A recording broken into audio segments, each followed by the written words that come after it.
Akhirnya Bima, ya, kita berhasil secara gak sadar loh ya, secara gak sengaja berhasil nuruti dawuhe guru. Iso nglegakno nafas, iso ungkul, iso utuh nafasnya awak dhewe di seluruh tubuh ini. Kerasa itu. Ini masalah caranya nanti itu loh ya. Ana bab khusus kita iki kan tentang hakikat aja. Dari penggodaan raksasa dua ini, gunung sing raksasa sing jaga gunung Reksamuka iki, ya gunung iki, mbah gatel, mbah clekit ngono. Wis mbah kene iki buntu, kadang dibuntokno barang irunge iki. Piye? Buntok sampe iku. Tapi karena dawuhe guru kudu teko gunung. Jare Bima, pokoke piye carane aku kudu nglaksanakno dawuhe Begawan Durna, guruku. Kudu sampai gunung, kudu tak perangi. Terus berperang terus. Berperang terus. Gitu. Akhirnya secara nggak sengaja berhasil menaklukkan dua raksasa itu atau penggodone iki kan gitu. Cool ya. Akhirnya ketemu, sampailah kita kepada puncak gunung Reksamuka. Ya kan? Nah, jare Bathara Indra karo Bayu mau, Kayugung Suswing Angin iku gak ono kan gitu. Wis nang balik wae. Ya kan? Tujuannya apa? Ya memang gak ono.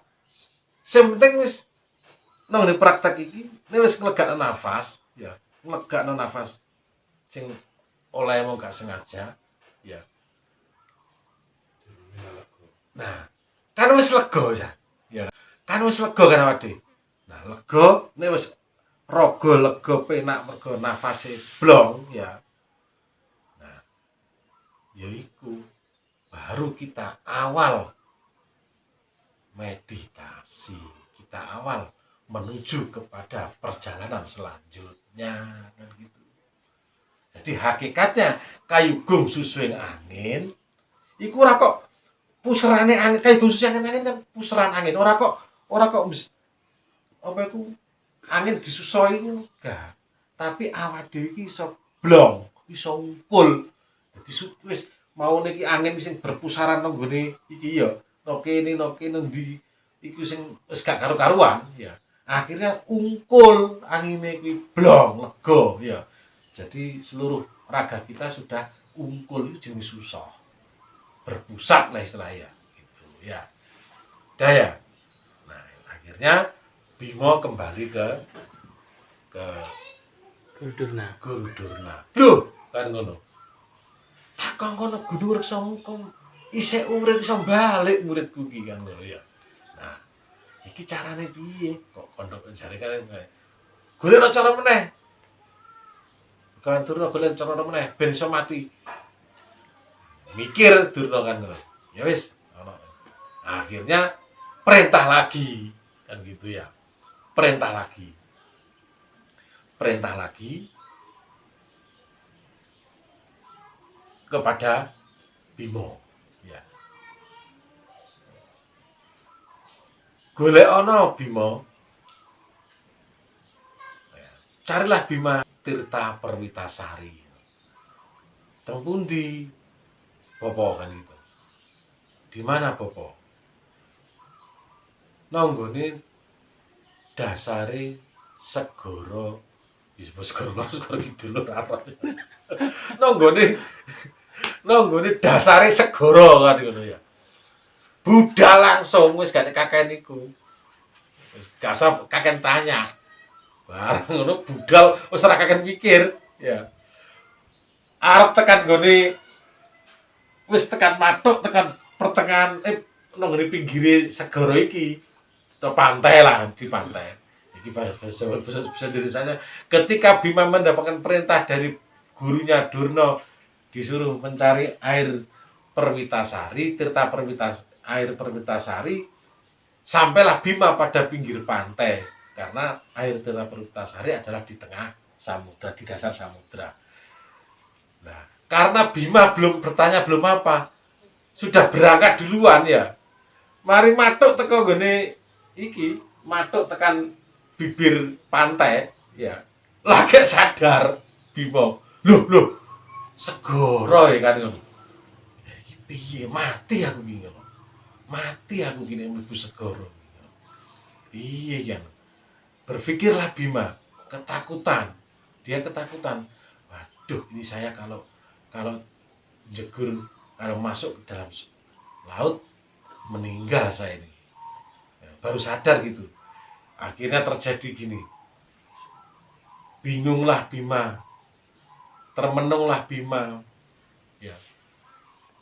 Menghadapi kenyataan akan masuk ke segoro karena dia takut mati kan gitu. Nah, jenenge Bima, dawuhe guru mesti apik. Pedomane ngono. Pedomannya gitu. Bima itu. Dawuhnya apa yang disampaikan oleh guru pasti baik. Tak jeguri segoro kan ngono. Tak terjunkan diri saya ke dalam laut. Jegur Bima nanggone segoro kan ngono ya. Jegur nanggone segoro. Itu syariate ya toh. Prakteknya bagaimana meditasi? Prakteknya laku spiritual bagaimana kan gitu ya. Yes. Oke ya, saya mau klub ya, saya mau ya cerita nih Gunung Resamuka sampai lega nafas mau klub ya. Saiki Bima jegur segoro ya. Itu prakteknya bagaimana? Sakwise awak dewi, sehabis kita ungkul dalam satu nafas ya, dalam satu angin ya, satu angin wis sama susui mau ya wis ini. Apa reaksinya dalam meditasi itu tergantung rasa kita. Jadi setelah menemukan, maka yang bergerak dalam meditasi itu sudah bukan kita, tapi rasa. Karena kita hanya pasrah saja. Pasrah saja. Pasrah. Nah, pasrah. Dalam kepasrahan pasti ada reaksi. Pasti ada reaksi. Piye? Misalkan contohnya ya gini, saya pasrah total gini. Nanti akan ada reaksi. Karena kita sudah ungkul utuh berpasrah pada nafas. Berpasrah pada angin ya, pada angin, pada rasa ya. Gini.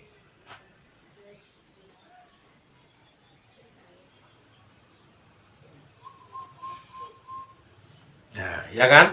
Ada reaksi kan tadi? Masuk didilukkan kan gini saya. Tidak sengaja itu. Udah didilukkan plek gini itu tadi rasa. Nah, itu salah satu contoh. Oh, gak usah kabeh ya. Salah satu contoh itu diluk plek gini. Nah, kita sudah berpasrah diri pada rasa itu. Nek ngarani wong Jawa iki manembahe rasa, maksudnya ya. Manembah rasa itu ya. Berpasrah pada rasa kan. Tapi pikir wong ade ra kesurupan. Ade kan gak kesurupan jin perayangan ndak. Kita pikir masih sadar loh. Kok didilu nang ngene? Kok dikono ngene? Pikir masih sadar, bertanya-tanya kita. Loh, kok dilebok nang ngene? Kok dilebok nang ngene? Loh. Kok mlebu? Kok udah mati aku. Nah mati. Gitu but intinya. Ya. Jadi mlebu iku ibarate awak dhewe iku didilu nang ngene arep mlebu nang gone segara Minangkalbune awak dhewe.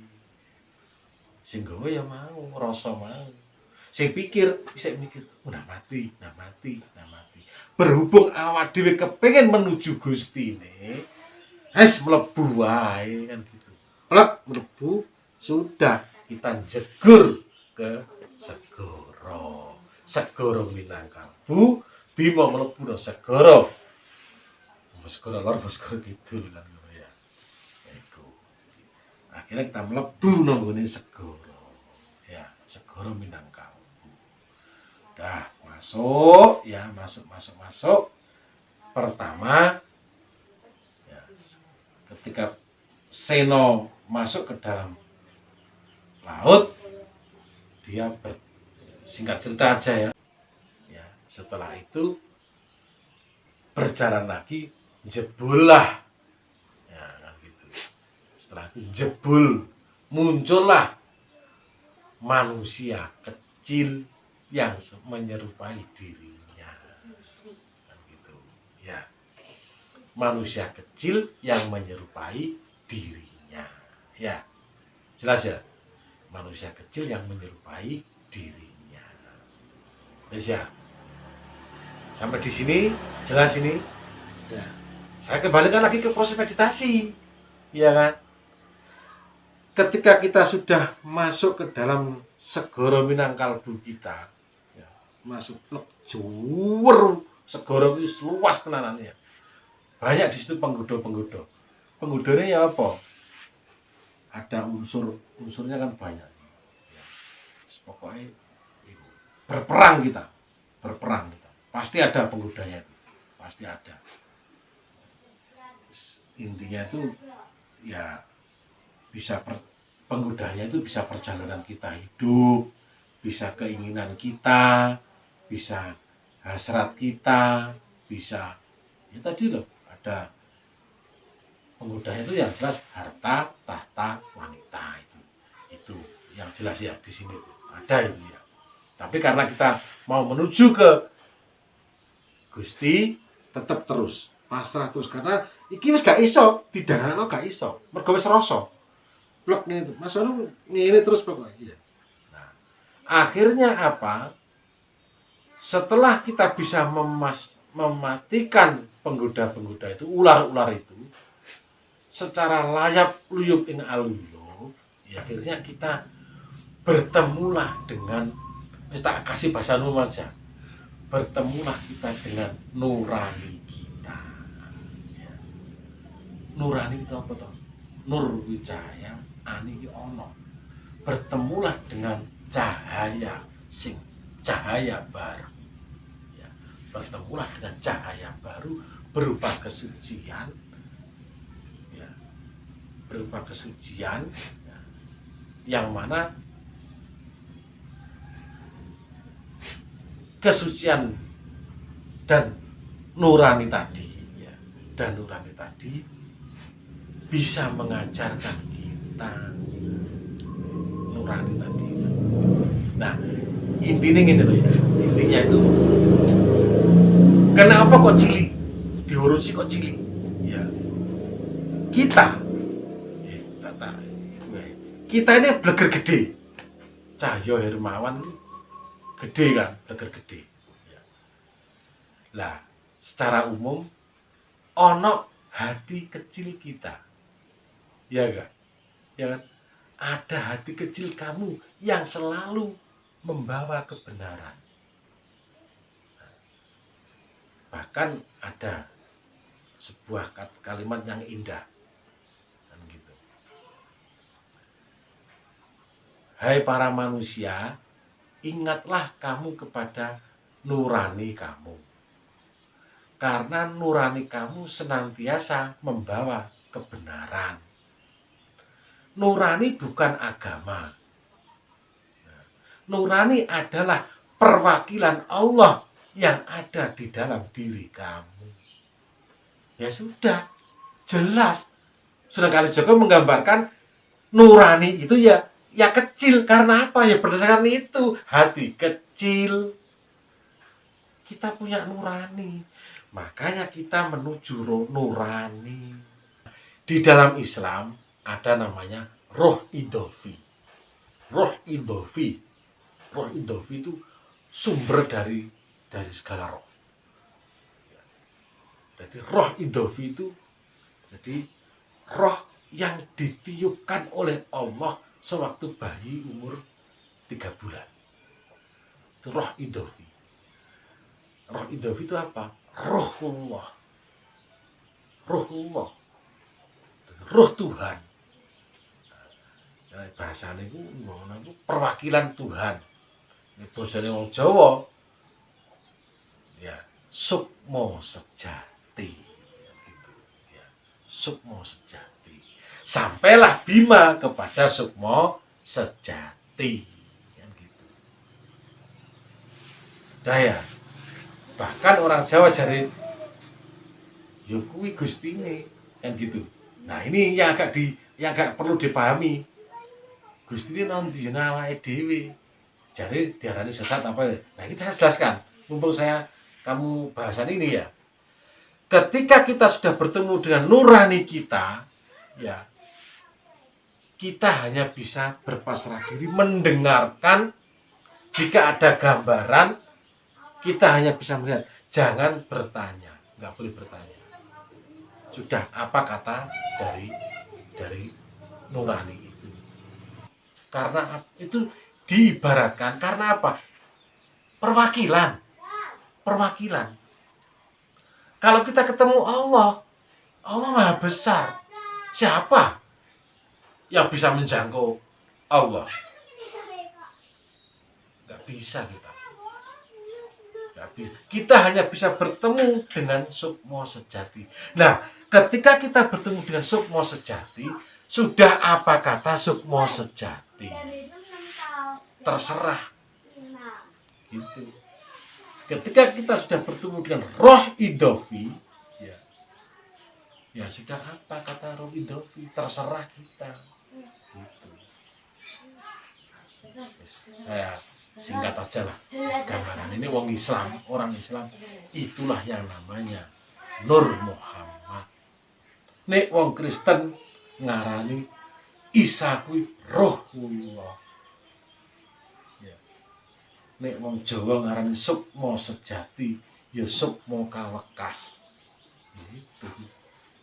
Itu aslinya yang dikatakan Dewa Ruci, Nabi Khidir, ya itu sebenarnya diri pribadi kita atau nurani kita. Dalam proses meditasi, patrap, zikir, banyak itu ya. Kita bertemu dengan nurani kita. Kalau sudah sampai nurani, apa kata nurani kita? Di perjalanan kemana, dikasih wejangan, dikasih apapun, terserah kata nurani. Begitu. Ya itu. Saya hanya bisa menerangkan sampai situ. Jadi, karena apa? Hak saya hanya menerangkan sampai ke roh idofi, sampai ke sukmo sejati. Kalau bahasan yang lebih dalam lagi, saya kena undang-undang. Jari Kanjeng Nabi, sabda Nabi, jangan kamu berbicara masalah roh. Nah, karena roh itu urusanku, urusannya pangeran. Nabi Musa dhewe kepengin roh wujude Gusti Allah. Bloloken. Gitu. Jadi kalau kepengin tahu ya itu sampai di situ. Nah, wong nek wis pasrah mbek nurani dhewe kan ya wis apik to. Iku ya wis angel carane kuwi. Gitu. Angel carane. Penting kita berpasrah pada nurani kita, apa kata nurani kita. Mulane wong Jawa sampai saking kemanjone, saking kejerone percayane mbek sukmo sejati mau diarani Gusti. Ada lagi kisah ya Rasulullah. Nah, gitu. Ditanya oleh sahabat, ya Rasulullah, sesungguhnya engkau ini siapa ya Rasulullah? Kan. Oh, kamu kepengen tahu. Sesungguhnya saya ini adalah Ahmad Bilamin. Jawabnya Rasulullah begitu. Aku Ahmad orang nganggo mim. Aku Ahmad tanpa mim. Jadi aku Ahad. Apa Ahad itu? Ahad itu Esa. Aku Ahad.